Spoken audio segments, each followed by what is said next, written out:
Hello, everybody, and YouTubers, and people that just want to look at the Reds collection. First off, I'll be showing my Cincinnati Reds and other Hall of Famer collections. I have some that aren't Cincinnati Reds, like some of the good names you've heard of, and other than that, but it's mostly Reds. So first of all, I started collecting baseball cards when I was 7. I'm now 29, so it's been a little over 2 decades. Been off and on. Take breaks. Everybody does, I think. But yeah, I really love baseball. For me, just the history of the game. That's what it has over football. I love football, though. I love every sport in general.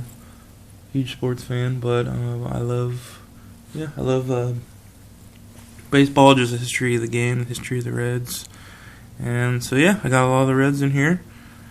And other than that, without further ado, my first set was, when I got started collecting at 7, I got a 1990 complete Topps base set.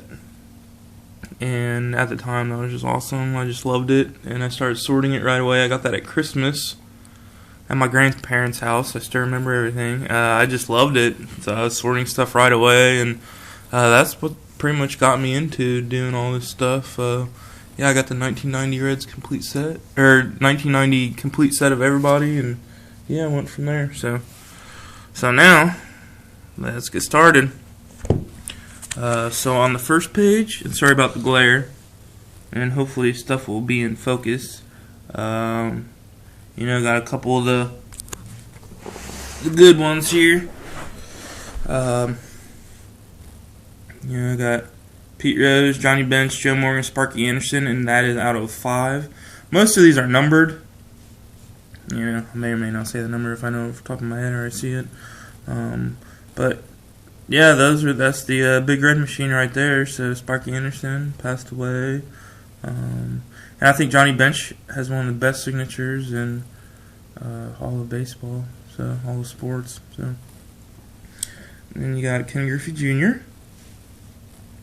We got Joey Votto, and then this cool shiny tribute card of Barry Larkin, who just got inducted into the Hall of Fame. So, with a little piece of the bat. And then George Foster. Archives. And then another Ken Griffey Sr. So I got Junior and Senior on the same page. Now up here I got a couple of Pete Roses. And, in my opinion, he should be in the Hall of Fame, but I'm a Reds homer, so no surprise. And between Pete Rose, he'll sign everything. He actually has a thing set up in Vegas at one of the casinos where you can go and meet him, and he's there pretty much a 9-to-5 job just signing. So his autographs aren't hard to come by at all. But he's still the hit king. And him and Leaf have killed his signature. He signs everything for Leaf. Like, this is a 50-card set right here. I only have 2 of them. But 50-card set with autographs on. And these can be had for about $15 now. So, anyway. And here we got some inscriptions. We got Frank Robinson, 2-time MVP. And Johnny Bench, 76 World Series MVP. And then down here, got Eric the Red, Eric Davis. He was a fan favorite. And I got Joe Morgan, 10-time All-Star. I like the inscriptions because not only do the people sign it, the players, but then they write a little something, 2-time MVP, 76 World Series, 10-time. And each player actually has more, like Bench and Frank Robinson, Joe Morgan, Pete Rose. I don't have the Pete Rose, but they all have different ones that say different things about their stats. And then I got some World Series pins manufactured by Topps. We got Larkin and Johnny Bench. Then Aaron Harang, George Foster. And then 2 down here, we got the mayor, Sean Casey. He was another fan favorite. Let's say Eric Davis is up. Eric Davis, and then I think Brandon Phillips is like the current Eric Davis. He's just like fan friendly, always smiling, and everybody just loves him. So, and then Sean Casey, he was kind of that guy too. And then up here, got a quad and a trio autograph. The quad is Jay Bruce, Aaron Harang, Johnny Cueto, Edinson Volquez, and then on the right, the trio is Brandon Phillips, Edinson Volquez, and Edwin Encarnacion. He's had some really good years in Toronto. And then right here, I like these cool die cuts. These are numbered to 25. There's only 25 made of each. Jay Bruce and Chapman. And then got a Chapman on the left, and then on the right is the Cuban Missile. I love that card. There's only 9 made of that one. I believe this is the gold version. It looks really cool. All these cards look better, and when you see them in person. Up here, triple threads, Brandon Phillips, then another Brandon Phillips, then a Jay Bruce, early card. Then we got Homer Bailey, who threw a no-hitter last year. Then got Ryan Hannigan, good solid catcher. Then Johnny Cueto, rookie. Then on the right, triple threads with some jersey. Some more Johnny Cueto. And then more Johnny Cueto, this whole page. The one on the left I like. He's in a Dayton Dragons uniform, which is where I live. So, Dayton. It's not really worth that much. Just a miner's card, but I just like it. And then up here, I got a couple Devin Mesoraccos. The left is the gold refractor out of 50, and then on the right is the base refractor. We got Zach Cozart, Chris Heisey, and we got a Cozart and a Frazier. And then a couple of Todd Fraziers, a couple of X-Fractors with Cozart, Mesoracco, Chris Heisey, Neftali Soto, Sean Buckley. Then you got Drew Stubbs on the right, who is gone. You have Monty Grandal, who is gone. He was traded in that Latos deal.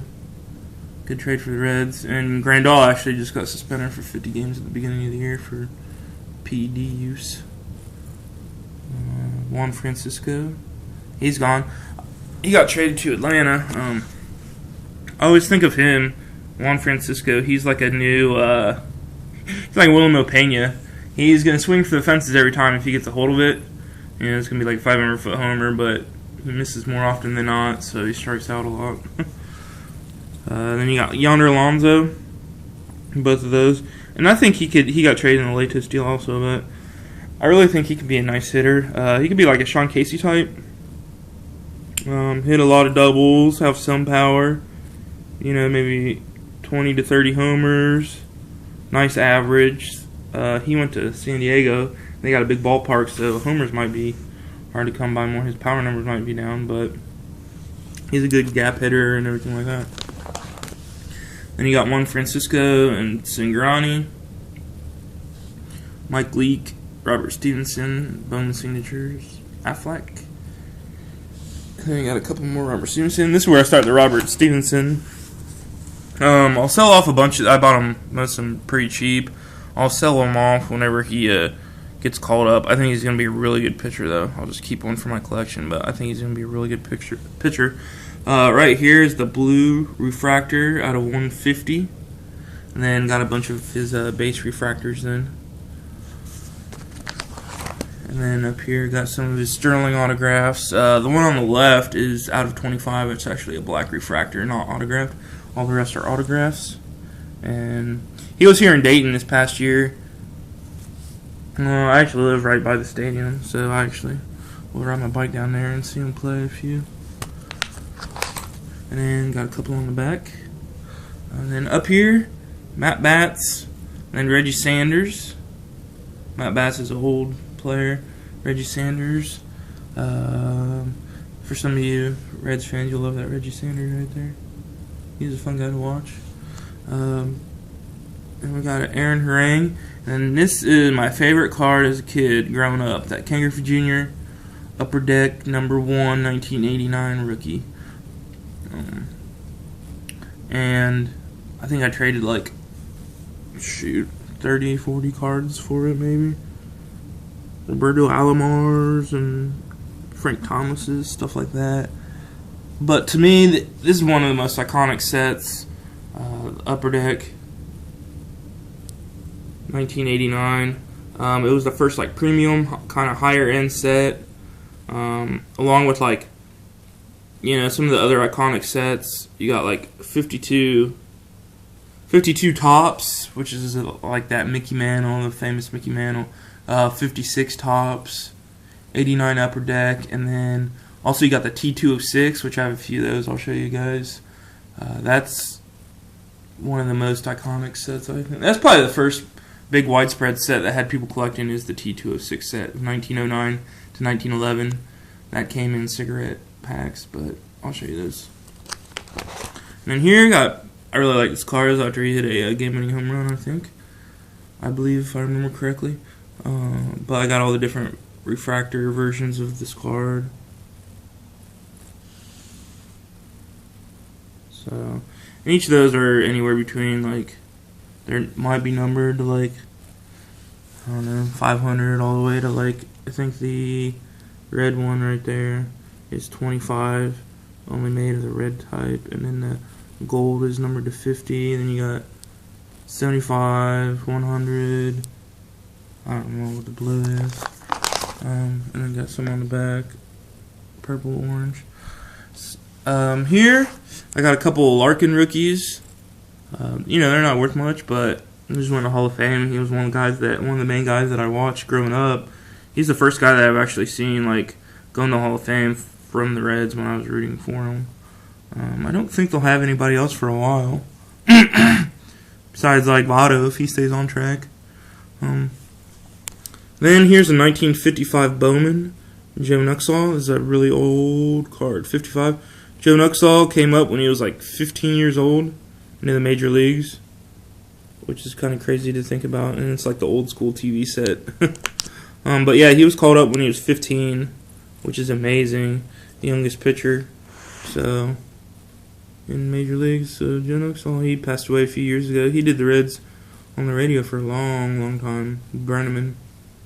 And now we're kind of getting into some that aren't completely all Reds. So we got George Foster, obviously red. And then you got Paul O'Neill. Most commonly, he is seen in a Yankees uniform. There are a few in the Reds, and I'll show you some that I have. But he's a good player for the Reds. Won the World Series in '90, and then went on with the Yankees. And I believe he won a couple batting titles, and he's really good with the Yankees. So, and then you got Andre Dawson, the Hawk. Then you got Albert Bell. What can you say? That guy was crazy. I still remember him running over Fernando Vina going to second base. It's a pretty funny play. Then I got a couple of redemptions which are coming in. King Griffey Sr. and Jim Palmer. And here I got like some Hall of Fame page. This page is awesome. I love it. Up here we got Sandy Koufax and Willie Mays, the Say Hey Kid. Sandy Koufax to me has one of the best signatures. Because oftentimes when guys are writing their signature over and over and over, like it's just horrible. But Sandy Koufax is a nice, clean signature. You know exactly who it is. And then you got Willie Mays over there on the right. Stan Musial, Hank Aaron, who many consider to be the real home run king still. And Stan Musial, Stan the Man, he just died not too long ago, very recently. And down here you got Nolan Ryan in the Texas Rangers. And then you got Tony Gwynn with the back card. I actually like the clean look better, like these, than I do like with the back cards. And you've seen in my collection a lot of memorabilia, back cards, jersey cards. If I knew that the bat, that little piece of bat right there, came from Tony Gwynn's bat himself, then it would be a really cool card. Or, like, I would like the memorabilia cards better. But the fact is, with these jerseys and bat cards, you don't know whose bat they came from and whose jersey. So it could have been some single-A guy that never went anywhere, but you just don't know who. So unless it specifies, it's just a random jersey or card. I was at some time worn in some game, but you don't really know anything about that. And out of, if you had this Tony Gwynn right here, and then one without it, without the bat card in it, the one with the memorabilia always holds more value. So, like, this card is worth a little bit more because it does have that, but I actually don't like it, even though it's worth more. I actually don't like the memorabilia cards. I like the clean look, like that Sandy Koufax right there. That's an awesome card to me. Or that Hank Aaron, it's a really smooth looking card. So, with the Milwaukee Braves. Okay, so we'll go on. And then here is like some Hall of Fame, or not Hall of Famers, but like really solid veteran players. You got Edgar Martinez, Robin Ventura, Fergie Jenkins, Dwight Gooden, David Justice, and then here you got the big hurt Frank Thomas. And it's going to be interesting to see guys like Frank Thomas, Ken Griffey Jr. I don't think they've necessarily ever been, for sure on steroids or something, but it's going to be interesting to see if they get into the Hall of Fame. They definitely have Hall of Fame careers, but it's just because of the era they played in. You just saw Mike Piazza. I don't think he's ever been directly tested positive for steroids or linked to them. I could be wrong, but he didn't get in. So, guys like Frank Thomas, Piazza, Griffey Jr., never been linked that I know of, that I've heard. Never tested positive, but let's see if they get in or not. And then this starts my Bengals collection, but I'll go over those later. So now I got another book over here. This won't take as long. So first of all, I got Ed Roush. He was on the 1919 World Series winning Reds team. A couple fun facts about Ed Roush. He was the leadoff hitter. He's a Hall of Famer. And if you remember, the 1919 World Series is the Black Sox scandal, where they threw the game, or threw the series, Shoeless Joe, and ultimately they got banned from baseball. The Reds won the series. It was actually a best of 9 series, which is kind of weird because we always have 7 now. It was best of 9, but Ed Roush always proclaimed, and even on his deathbed, that it did not matter, that the Reds were the better team anyway, and they would have won even if the White Sox, or the Black Sox, had not, through the series. Not everybody on the Black Sox was in on it, so you don't know exactly what happened, but, gambling was really predominant then as it is now, so you just don't know. But, yeah, Ed Roush always claimed that the Reds would have won anyway, and he was kind of ticked off when people would say that the only reason why the Reds won is because the Black Sox threw it. He always thought the Reds had the better team. He also threw out the final pitch at Crosley Field in 1970. So that's another fun fact. He died a while ago, but, yeah, it's just a pretty cool autograph to have, with the history behind him. So, and then coming up here, here's some of those T206s is what I was talking about. These are over 100 years old. And this is like the first set that people collected. Like, this is the very first set, basically. You have an 1887 Old Judge, but this is the first widely collected set. It came out over 3 years. One card came in each cigarette pack. This is like where the famous Honus Wagner card that sold for like $4 million or something like that. This is this card. That's this set right here. On the back, I'll show you, it has like the cigarette ads, but each one of these cards would come in one cigarette pack. There's 500 and something, I think, total different cards of all the teams. So here I got a Campbell, Maury, and a Ewing.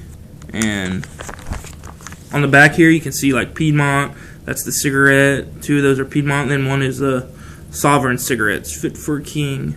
I think that there is maybe 15 different backings total. Some are a lot more rare than others. Piedmont is a pretty common one. But either way, they're over 100 years old. And I actually have more of these. I got about 7 more just not in here yet. So I'm trying to complete the red set. There's 23 total. I'm about halfway through. So this is a really cool, iconic set. And then up here, we got... I love these Topps Tribute. These are my favorite. You got Johnny Bench, George Foster, Paul O'Neill in the Reds, like I was talking about. Awesome signature for Paul O'Neill. I really nice clean signature. Same with Bench. Bench, Sandy Koufax, and Ken Griffey Jr. to me have the best signatures. Then you got George Foster here. And then Aroldis Chapman. Tributes are really nice looking cards. Then you got Brandon Phillips, Johnny Cueto, Jay Bruce, and then Chris Heisey. And all these tributes are anywhere numbered between, the ones that I have anyway, are like 25 to 99, anywhere in between there. And I got Joey Votto, Position of Power. And I got Brooks Lawrence. He actually grew up in Springfield. He died in 2000, but he was an all-star. And he played for the Reds for just a little bit, back in like the 50s, I think. And then over here, Brett Boone, who really good with the Reds. His brother played for the Reds too. Brett Boone went to Seattle and had some really good years. People pretty much accuse him of taking the juice. So, but there's a Brett Boone. And then I got one more of those. Here's another one of those. It's a graded card. I think grading is kind of a scam, but I needed this one, so I picked it up. Miller Huggins. Again, that's the T206 backing, and that's a Piedmont back like the 2 others. And then up here, got a Robert Stevenson refractor graded, and then here is a Paul Brown signature. I'll get into more of that with my Bengals collection, but started the Browns and came down and started the Bengals, and he died 91, I believe. And then here's a bunch of autographs that are either through the mail or in-person autographs. Most of these are going to be like 90s, 80s, and 90s. If you're a Reds fan, you're going to recognize all these names, or a lot of these names. And, it's not necessarily big-time guys, but a lot of them, they're playing for the Reds for a while. And you got Jose Rio, Hatcher. And then you got some of these other guys, Paul O'Neill, Joe Oliver, Rob Dibble, Browning through a perfect game. And then, you just go across a bunch of these names that you'll remember. And then I got a bunch of pages of these, so I won't go through all these. But yeah, these are all autographs.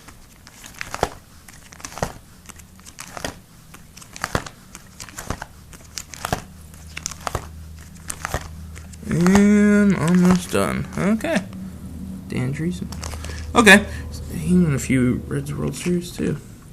So anyway, this is my Reds collection of autographs and other people too. So if you guys have any questions, just ask me on the page or whatever, and hope you enjoyed viewing. Sorry about the long view. Thanks.